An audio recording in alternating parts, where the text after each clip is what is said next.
My name is Rebecca, and this is my daughter Elena, and I would like to teach you how to French braid. There's a few reasons why people like to learn and know how to French braid. Some of them are kind of funny. One is you don't want to wash your hair. So instead of going to work having dirty hair or looking like you have dirty hair, you decide to braid it, which is okay.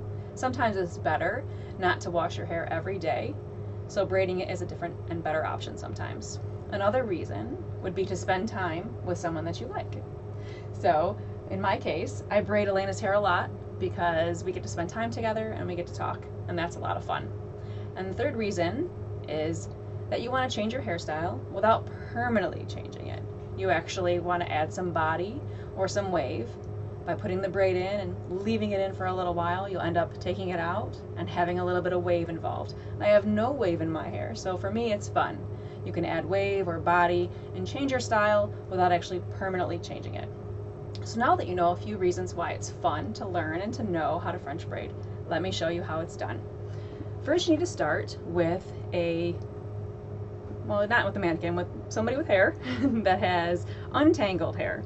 And it's easier with untangled hair because you don't want to get in the middle of the braid and have a whole bunch of tangles and then want to quit when you're in the middle of it. Okay, after that, after it's all brushed and ready to go, you need to figure out where you want to start your braid. In my mannequin's case here, I'm going to start the braid right in front. In Elena's case, I started the braid off to the side.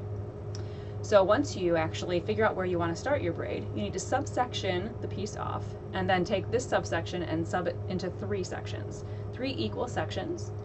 Okay, and then once you do that, what I like to do actually is roll the 2 sides.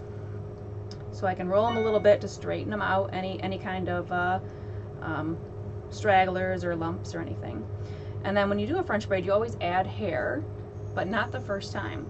So you do side over the center, and then side over the center, 1 course before you add hair.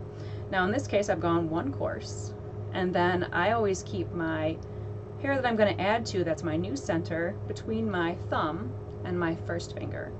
So then I grab a subsection of hair to add to this braid. I do the same thing again. I kind of smooth it all out so it's nice and neat. And then I take my side and move it to the center, and this is now my new center between my thumb and my first finger. And again, I add hair to this. So once you start this process, you need to figure out where you kind of want to stop it. So you can go all the way down their head, or you could go just partially down, or you could go and then to the hair ends. Stop adding and then go from there.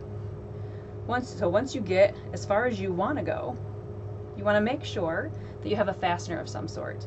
You don't want to have to depend on somebody to hold this braid for you while you go and run and get something to tie it off, because that'll loosen it up and it won't look as pretty when you're done.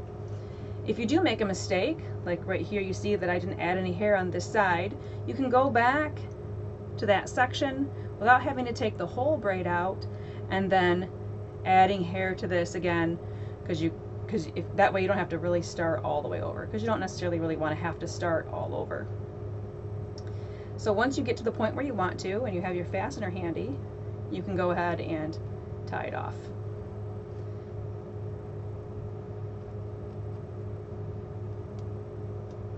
So in this case, I stopped right here. In Elena's case, I actually started here at the side and went all the way down. And now if you notice, I actually grabbed kind of even amounts of hair from both sides and added it to the braid as I went down. So now that you see a couple of examples of what it's like to French braid, maybe you don't want to wash your hair tomorrow, or maybe you want to try a different style without permanently changing it. Those are options now for you, since you have an idea how to braid. Thank you.